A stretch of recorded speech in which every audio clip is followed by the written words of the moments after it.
I stood on stage, heart racing, and exposed the secret deal my family made behind my back. My brother froze. The audience gasped. This was never part of their plan. Hey there. Welcome to today's story. Wherever you are, cooking, commuting, maybe just taking a break, I invite you to pause and really tune in for the next few minutes. Because today's story isn't just about boardrooms or broken families. It's about what happens when you finally stop waiting for approval and start claiming your own space. Have you ever felt like an outsider in your own family? Like no matter how hard you work, you're still seen as the lesser one? If that hits close to home, you're in the right place. Stick around until the end, because the way this story turns might just surprise you. And hey, if you enjoy stories that make you feel, think, and maybe even heal a little, go ahead and hit that subscribe button. It helps me keep doing what I love, telling stories that matter. Now let's begin. I used to think that success would be loud, like roaring applause in a packed conference room or my name etched in gold on a high-rise headquarters. I never imagined it could be so silent, invisible even. It started with a black envelope, sleek, minimalist, expensive looking, the kind that usually holds power. Inside was a formal invitation to the grand opening of the Barrington Collective, a multi-use luxury development in downtown Chicago. A project I'd been tangentially aware of through my team's implementation of our logistics software. And now it was being hailed as the new crown jewel of the city's skyline. The invite was addressed to Mr. and Mrs. Cliff Whitaker, Grant Whitaker, and Miss Chloe Barrington.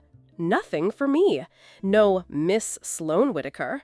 No mention of AetherLogix, the AI logistics company I founded from a 600-square-foot apartment and a folding desk. No nod to the proprietary software my team had built, now embedded across every warehouse and delivery route tied to the project. Just silence. I stared at the card like it had insulted me directly. Then I flipped it over, half expecting a second envelope or an insert. Nothing. Still, I RSVP'd twice, once through the formal link, to keep it classy, as my assistant said, and once directly to the event coordinator I'd worked with on the back-end install. I told myself it was probably a clerical error, that I was overreacting, that maybe this was the moment the family would finally see me. I should have known better, because in my family, visibility isn't earned, it's inherited. And I wasn't the heir. My brother Grant was. But deep down, I was already preparing for a storm, because you don't erase someone who built your foundation and expect them to stay quiet. Not this time. You'd think growing up in a house with 7 bedrooms and 2 staircases would have made me feel secure. It didn't. Our house on West Laurel Avenue in Evanston had the trappings of wealth, gleaming floors, antique rugs, a fridge that buzzed like it had secrets. But what it didn't have was equity. Not in the financial sense, I mean emotional equity, value, recognition, a place for everyone at the table, both literal and figurative. Especially not for me. Grant, my older brother by 3 years, was born into the role of golden child so thoroughly that I sometimes wondered if I had missed my cue at birth.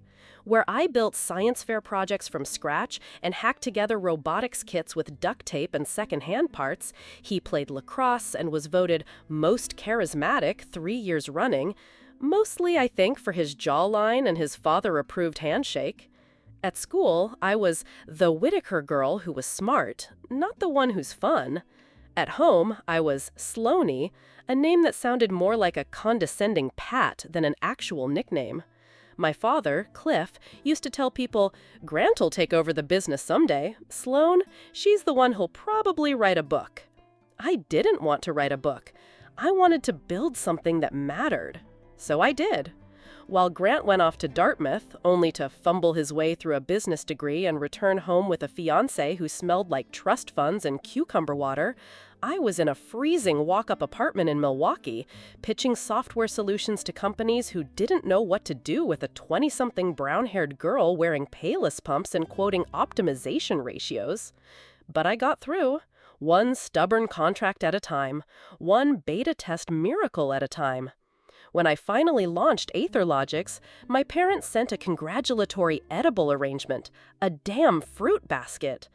Meanwhile, when Grant got a strategic advisory role in Lawrence Barrington's real estate group, a role that came with a company car and a corner office, Dad threw him a cigar dinner at a private club. Still, I kept building.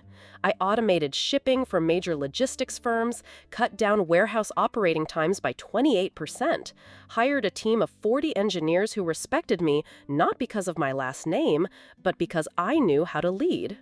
Yet, when Thanksgiving rolled around, it was always, let Grant carve the turkey. He's got the Barrington grip. When Chloe arrived with news of a new investment property, everyone leaned in.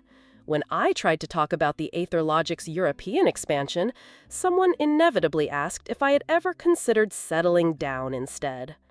By the time the Barrington Collective broke ground, a project my team had directly helped coordinate behind the scenes, I had already learned to expect nothing. And yet, I still hoped. I still hoped someone in that pristine, polished bloodline of mine would say, this wouldn't have happened without Sloane. But hoping for recognition in a family that treats your ambition like a hobby, that's like hoping a wolf will apologize for its teeth. Blood doesn't make a bond. Actions do. Respect does. And I was done waiting for either. So, when I received that glossy invitation, devoid of my name, it wasn't just an oversight. It was the last reminder I needed. I didn't have to wait for a seat at the family table. I could flip the whole damn table over if I wanted to, and soon I would. The Barrington Collective looked like something out of an architectural fantasy. Glass panels, exposed steel beams, eco-friendly landscaping, and drone cameras buzzing overhead like judgmental bees. I pulled up in my electric sedan, sleek, silver, silent, no valet in sight. Of course not. That service had likely been reserved for featured guests, which apparently didn't include the woman whose company ran the back end of their entire logistics system. So I parked 2 blocks away and walked. As I approached the towering entrance lined with red velvet ropes and security in tailored suits, I noticed the names on the placards set on golden easels. Grant and Chloe Whitaker, strategic partners; Lawrence Barrington, founder and visionary; Cliff and Elaine Whitaker, honorary guests. I looked once, twice. No Sloane Whitaker. Not even AetherLogix. When I gave my name at the check-in desk, the hostess hesitated. "Oh," she said, scrolling through her tablet. "Sloane Whitaker, I think you're on the vendor list." Vendor? She smiled with teeth too white to be sincere. "Right this way." I followed her through a corridor of glittering chandeliers and perfectly staged product displays until we reached a dimly lit annex near the service area. A half-circle table sat near a catering prep station behind a privacy screen. 2 name cards waited there. S. Whitaker, guest of S. Whitaker. A folding chair and a linen tablecloth did not disguise what this was: a side table for the help, a holding pen for the undesirables, an unspoken reminder that I was welcome, but only if I knew my place. I stood there for a full minute, the reality crashing over me in waves. I wasn't just excluded. I was erased, tucked away like a fire extinguisher, accessible in emergencies, never meant to be admired. My fingers clenched the edge of the chair before I let go, turned, and walked away. I didn't know where I was going, but my legs carried me on autopilot, past the main gallery, through glass doors, out into the rooftop garden, empty, silent, cold. The Chicago skyline glittered around me like a wall of stars that didn't care who you were. I leaned on the railing, my breath coming short. I wasn't sad. I wasn't even angry yet. I was hollow, like a ghost invited to her own funeral. I don't know how long I stood there before I heard footsteps. "Nice view," said a voice I knew instantly. Noah Lynn, in a tailored charcoal suit, no tie, hair slightly tousled in that infuriating way only charming men pull off. He offered me a drink.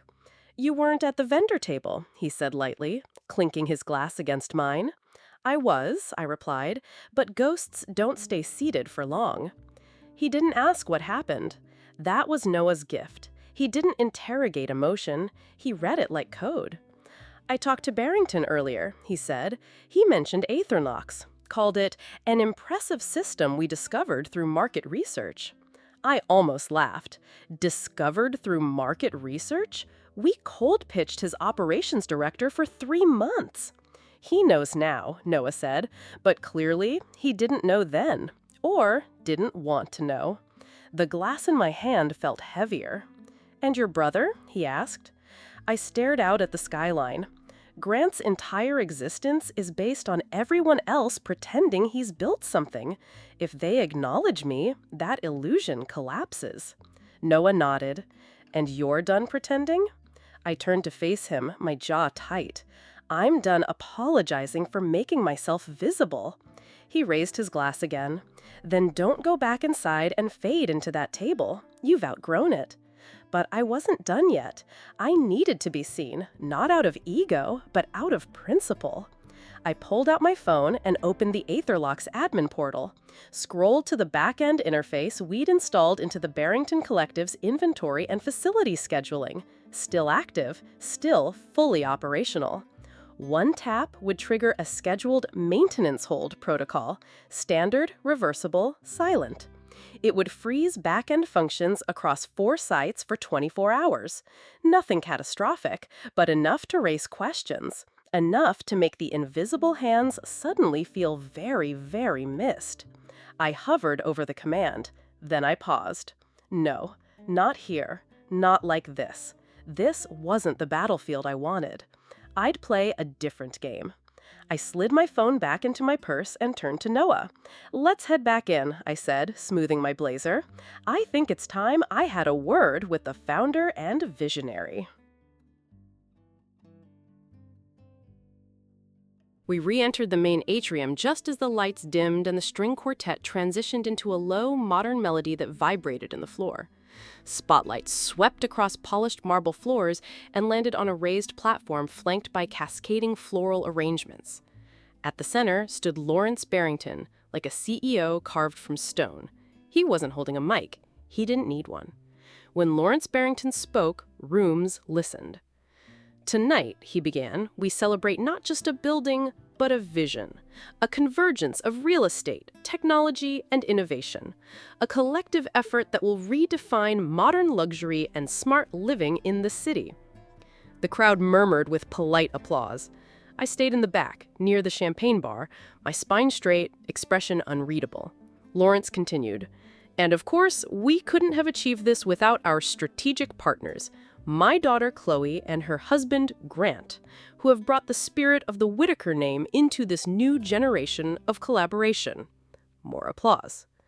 No mention of Aetherlogics, no mention of the technology running the veins of this smart building. Until... And finally, a special thanks to the many teams and tech vendors behind the scenes.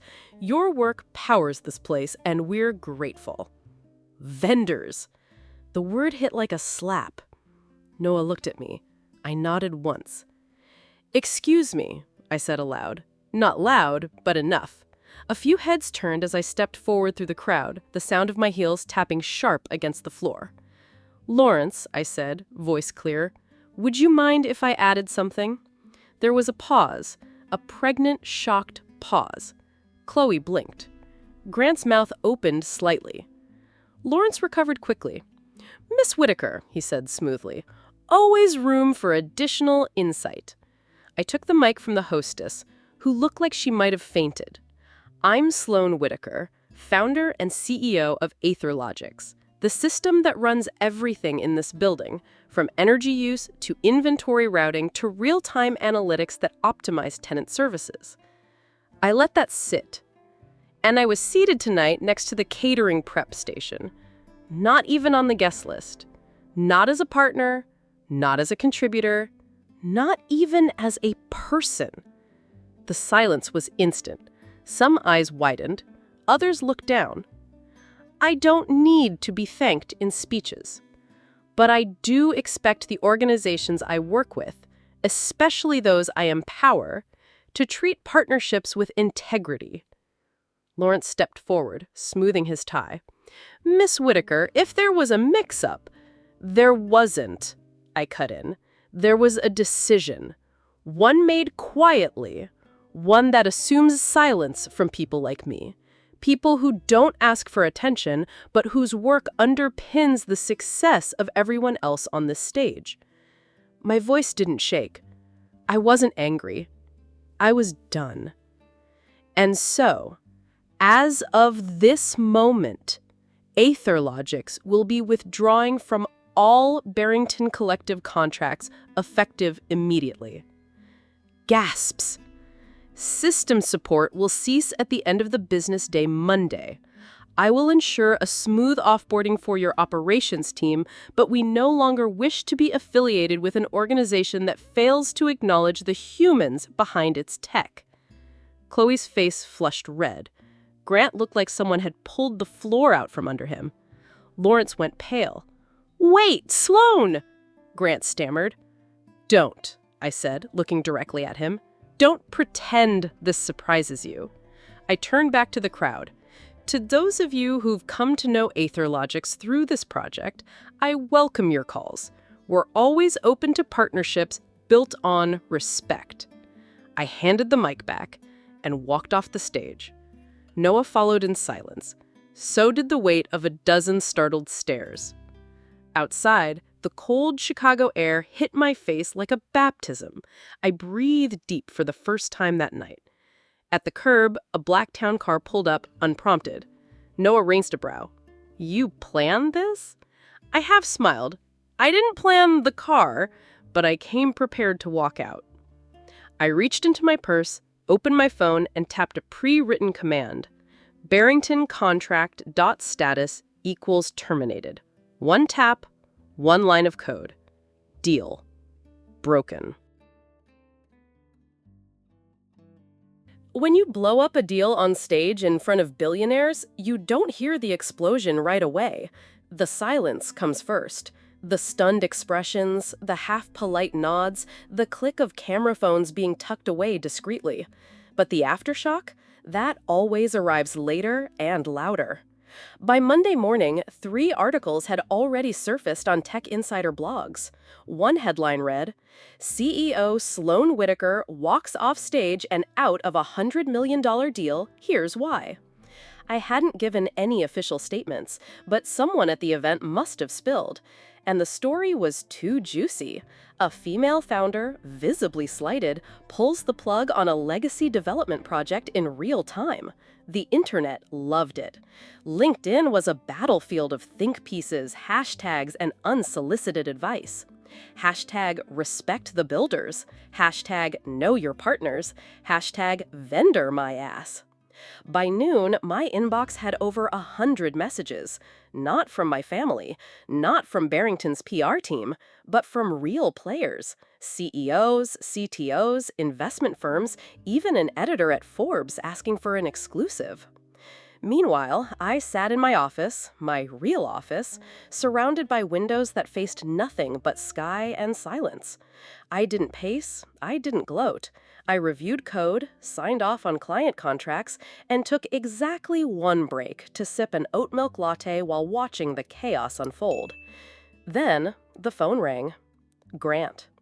I stared at the screen for a full 10 seconds. The last time he'd called me without a parent prompting him was over a decade ago. I answered. Sloane, he said. No hello, no pretense. You've been busy, I said coolly. What the hell were you thinking? He snapped. Clarifying the terms of my value, I replied. Apparently, that was unclear. There was a pause on his end. Dad's furious. Oh, good. I was worried he might have forgotten I existed. Another silence, a heavier one. We could have fixed this quietly, Grant said. I could have... No, I cut him off. You had your chance when you saw my name wasn't on that invitation, when you let me sit behind a privacy screen like I was part of the staging crew. You don't get to fix things now because the optics are bad. He didn't argue. That was the worst part with Grant. He never fought fair. He just let people exhaust themselves, then rewrote the story once they were gone. "I'll tell them you're reconsidering," he said finally, like he was doing me a favor. I laughed. A dry, startled, borderline insulted laugh. "You can tell them I'm building a competitor, one that doesn't ask for permission to exist." Then I hung up. Noah came into my office just as I tossed my phone onto the couch. "Grant?" he asked. I nodded. "You okay?" "I'm not sure what that means anymore," I replied. He sat across from me, kicked one leg over the other, and said, "So, are you actually building a competitor?" "I wasn't," I said, "but I might now." And that's how Solace Systems was born. The idea wasn't just mine. It had been simmering inside my head for months. An open-source logistics model layered with privacy features, adaptable AI routing, and full transparency for clients. It was the anti-Aetherlogics in many ways, and the antidote to every closed-door deal I'd been excluded from. By the end of the week, I'd secured initial interest from 2 major investors, both women. One of them, an executive from Brazil, said, "It's about time someone stopped whispering and started building out loud." That phrase stuck. Because I had whispered for years, whispered while writing code, whispered while pitching, whispered even in boardrooms where I was technically in charge. But now, I wasn't whispering. I was naming names. I was reclaiming narratives. And when Chloe called 2 days later, yes, Chloe, she didn't even fake an apology. She just said, "This wasn't supposed to be a thing." I almost felt bad for her. She had no idea that erasing someone like me wasn't just a thing. It was the thing that would wake people up. "You still have Grant, and Grant has a publicist. I'm sure you'll be fine." She hung up on me. The Barrington Collective did not collapse, of course. Money never dissolves that fast. But by month's end, 3 tenants pulled their contracts citing uncertainty with tech partnerships. Lawrence issued a bland statement. Grant went on a podcast and managed to say my name without sounding like he was chewing glass. But none of it mattered, because I had already moved on. And I wasn't just rewriting the ending. I was building a whole new chapter. 3 weeks later, my mother invited me to dinner. That's how I knew something was wrong. It wasn't a birthday, or a holiday, or an anniversary, just a simple, oddly timed group text from Mom. "Family dinner this Sunday at the house. Everyone's expected. 6 p.m. sharp." The word expected did a little pirouette in my stomach. I hadn't been expected anywhere in years. Not really. I'd been tolerated, occasionally acknowledged, often forgotten, but expected? That was new. Noah asked if I was going. "Absolutely," I said. He raised a brow. "Why? You don't even like the food." "I'm not going for the food," I said. "I'm going for the dessert." He blinked. "Dessert?" "Vindication," I grinned. By Sunday at 5:59 p.m., I was already parked outside my parents' colonial monstrosity. The house was everything my father stood for: white columns, black shutters, and the illusion of class. Inside, I could already hear the muffled sound of classical music and Grant's voice booming in casual tones about real estate and policy shifts. I rang the doorbell like I had no key. Chloe answered. "Sloane," she said, not surprised, just vaguely annoyed. "You came," I replied. "Is this a coat on or coat off type of evening?" She stepped aside. Inside, the house looked exactly the same. It always did. The same crystal bowl of lemons on the kitchen counter. No one ever ate them. The same mahogany table set with the same white porcelain plates from my parents' wedding registry. It was like a museum exhibit labeled Suburban Perfection, circa 1995. My mother emerged from the kitchen, wiping her hands on a linen towel. "Sloane, sweetheart," she said, using the same voice she once reserved for checking if I had a fever. I smiled thinly. "Mom." Grant stood up from his seat at the table, wine already in hand. "Sloane," he said, as if we hadn't just waged a cold war across the tech press. "Grant," I said back, then turned to my father. "Dad." He nodded but didn't rise. "You're late." "It's 6:01, I replied. "Dinner was at 6 sharp." "Then I guess we better not waste more time." I sat. For a while, it was just chewing and silence. Chloe made small talk about a charity gala. Mom praised a new cookbook. Dad refilled Grant's glass like he was refueling a favored racehorse. And me? I watched it all with the kind of detached amusement usually reserved for watching seagulls fight over fries. Then, somewhere between the salad and the main course, my father cleared his throat. "So," he began, "I hear Solace Systems is making waves." There it was. I set my fork down. That's one way to put it. Grant shifted in his seat. Chloe was already bracing for impact. "You know," Dad said, cutting into his steak with military precision, "there's a way to succeed without burning down everything behind you." I tilted my head. "That's so?" "I built this family's reputation over decades.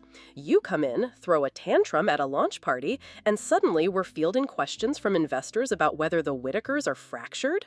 "We are fractured," I said plainly. "No, we're embarrassed," he snapped. Mom winced. Grant looked away. I pushed my plate aside. "You know what's really embarrassing?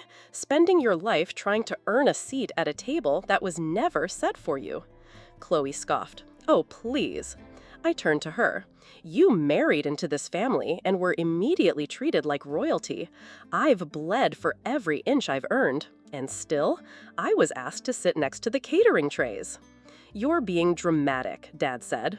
"No," I said. "I'm finally being honest." There was a beat of silence. "I'm not here to apologize," I said. "I'm not here to smooth things over or protect your reputation. I'm here to say something none of you have ever said to me." I stood. "Thank you, Sloane. Thank you for building something from nothing. Thank you for surviving this family. Thank you for walking away with your dignity." No one spoke. I picked up my bag and started toward the door. "Sloane," my mother said softly, "you don't have to leave like this." I turned back. "Actually, I do. Because if I stay, I'll start believing again that one day you'll see me. And I'm done waiting to be seen." I walked out. No yelling, no slamming doors, just the sound of heels on hardwood and the echo of everything that would never be said. Outside, the sky was a deep navy. Cold air stung my cheeks. Noah was parked a block away, engine running. "You get your dessert?" he asked when I slid in. "Not yet," I said, "but it's coming." So months later, I was standing on stage again. Only this time, no one forgot my name. The conference was in Austin, a tech-forward, humidity-heavy haven for startups. The kind of place where billionaires wore hoodies and your Uber driver might be a founder. I'd been invited to keynote the closing session of the Ethos Summit, a gathering of innovators who were tired of the old games and ready to build new ones. And somehow, I had become their poster girl. "Please welcome to the stage," the host announced, "CEO of Solace Systems, Sloane Whitaker."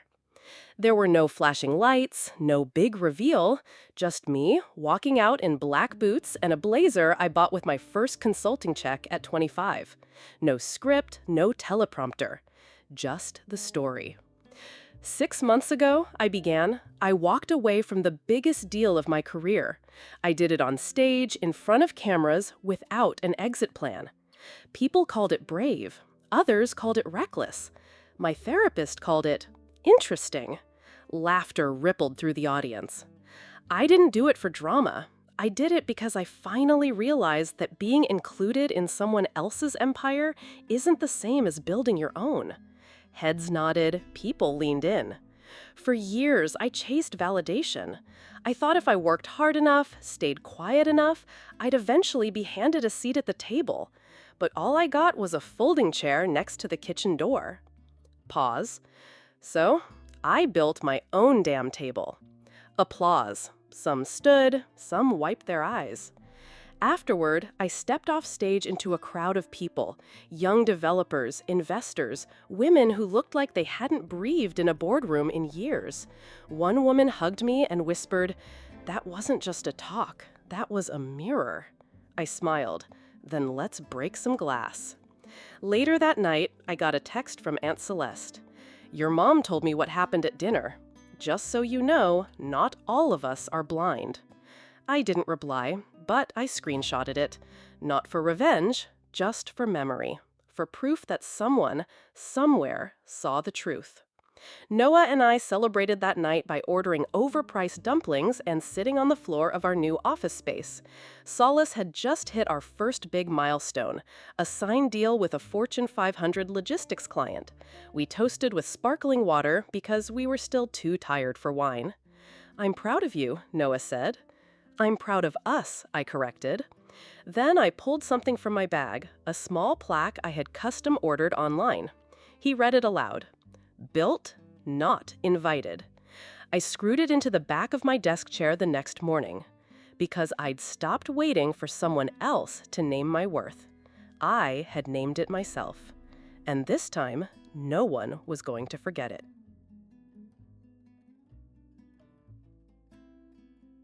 And now it's your turn. What did this story stir in you? Did it make you reflect on your own seat at the table? I'd love to hear your thoughts. Drop them in the comments below. And if you felt something, anything, don't forget to like, subscribe, and turn on that notification bell. There are more stories coming. Stories about power, about family, about rewriting your own ending. Thanks for sticking with me till the very last word. You were part of this journey too.